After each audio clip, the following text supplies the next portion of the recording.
Antonia Bernard et je suis née en Slovénie en 1942. J'ai quitté la Slovénie en décembre 1961.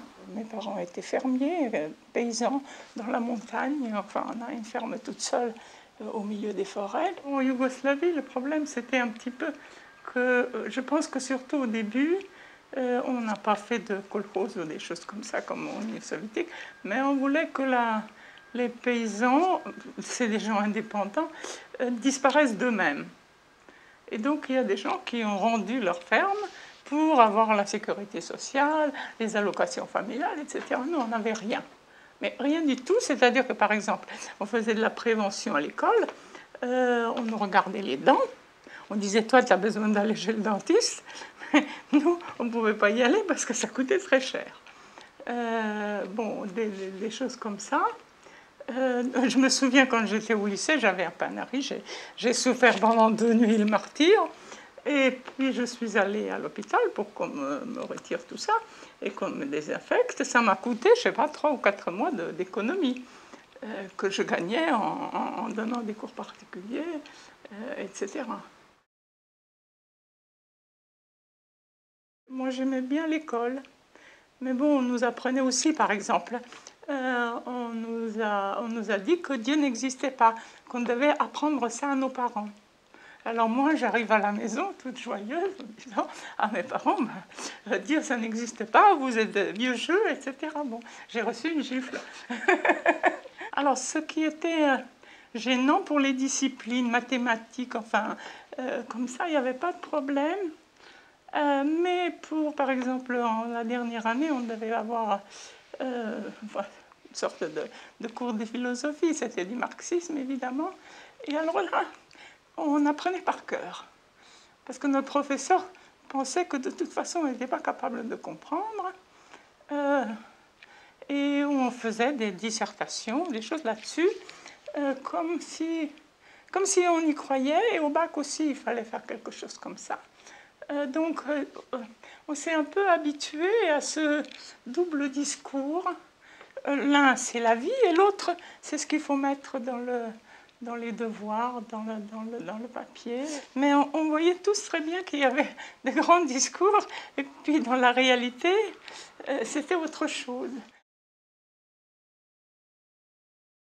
Il faut savoir qu'il y avait le tourisme qui apportait pas mal d'argent, et puis il y avait tous ces travailleurs émigrés qui envoyaient la plupart du temps. C'était pas mon cas pendant que je faisais des études, mais beaucoup de mes camarades trouvaient du travail. Quand c'était des garçons, parfois ils étaient mariés en Slovénie, ils travaillaient en Autriche et ils envoyaient l'argent là-bas. Donc il y avait assez rapidement un développement économique qui était visible. Et je dois dire que dans les années 70, début 80, c'était très intéressant et très vivant. Il y avait la possibilité, non pas d'entreprendre, les gens en Slovénie sont très entreprenants. C'est quelque chose qui vient du temps de l'Autriche, je pense, dans toute l'Europe centrale. Et dès qu'ils avaient le droit de faire un petit peu quelque chose, moi j'ai vu mes frères, donc ils faisaient leur travail à l'usine ou dans les forêts, l'un était bûcheron. Donc le travail à l'usine, c'était 6 heures, 2 heures. Après, il restait pratiquement une demi-journée pour faire autre chose, pour gagner un peu d'argent, ou alors pour se construire une maison. Et j'ai vu le boom des maisons. Ici, là, en Slovénie, aujourd'hui, il y a, je crois, 92% de propriétaires de leur logement, qui sont la plupart des maisons. C'est parce qu'ils les ont construits de leurs propres mains. J'avais l'impression que je vivais dans l'un des plus beaux pays du monde, dans une sorte de paradis. On se trouve bien, même en vivant très modestement, parce que moi j'habitais chez une vieille qui avait 3 étudiants, enfin 3 lycéens. Elle avait une cuisine et une grande pièce. Et nous, moi j'ai couché dans la cuisine avec une autre fille dans le même lit. La dame ne donnait pas beaucoup à manger. Hein. Quand on est jeune, on veut plutôt manger. Alors bon, de temps en temps, moi, je pouvais m'acheter du pain, mais c'est tout. Mais je me trouvais bien. Je me trouvais vraiment vivre dans un magnifique pays où tout était fait pour le bonheur des gens. Moi, vraiment, j'y croyais. Et je pense que c'était aussi, ça explique un peu ce bien-être que les gens ressentaient. Ils avaient en même temps la sécurité, ils avaient en même temps la possibilité de faire quelque chose, de voyager un petit peu à l'étranger. Et c'est là que j'ai vu,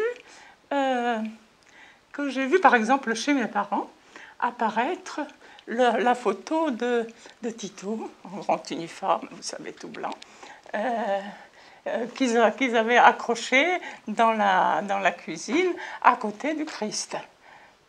Et c'était un peu comme ça partout. Donc c'était aussi où on parlait beaucoup de lui parce qu'il était leader des non-alignés. Donc on avait vraiment l'impression que tout allait bien. Bon, et c'était un peu comme ça, enfin, chez les gens, quand le Tito est mort, les gens étaient tristes sincèrement.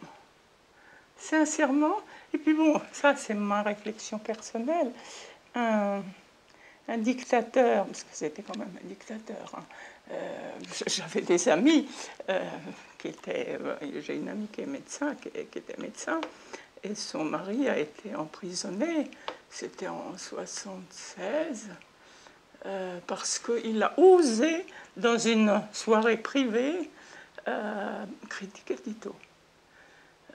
Donc tout ça c'était caché. Oui, un dictateur, je pense que la première caractéristique d'un dictateur, c'est qu'il est aimé.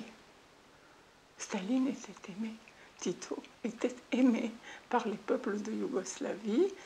Il y avait ce discours, vous savez, quand vous avez l'impression que tout va bien, même si dans la vie de tous les jours, c'est pas si bien que ça, que vous n'avez pas tout, etc., ben, ça aide. Le fossé entre le discours, entre les lois et la réalité était immense.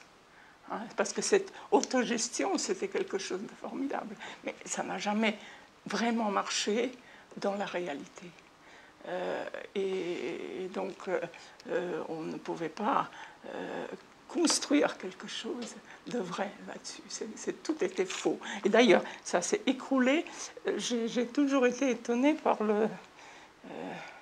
l'intérêt que beaucoup de gens de gauche en France éprouvaient pour l'autogestion. Ils me posaient des questions, etc. Et lire le directeur, vous vous rendez compte, qu'est-ce que c'est bien. Mais on oubliait de leur dire qu'il n'y avait qu'un seul candidat et que c'est le parti qui l'a mis là. Donc, j'étais très étonnée que personne ne s'est posé la question pourquoi, avec l'éclatement de la Yougoslavie, pourquoi ce système qui était si parfait a disparu comme ça, du jour au lendemain, plus rien. Parce que ça n'existait que sur le papier. Ce qui a surtout précipité les choses, c'est la faillite économique, avec une inflation qui, je ne sais pas, qui atteignait à la fin, en 90, en Slovénie, je ne me souviens plus, mais enfin, c'était 200 ou 300%. C'est-à-dire que quand vous recevez votre salaire, il fallait vous précipiter dans le magasin parce qu'à la fin du mois, c'était 3 fois plus cher.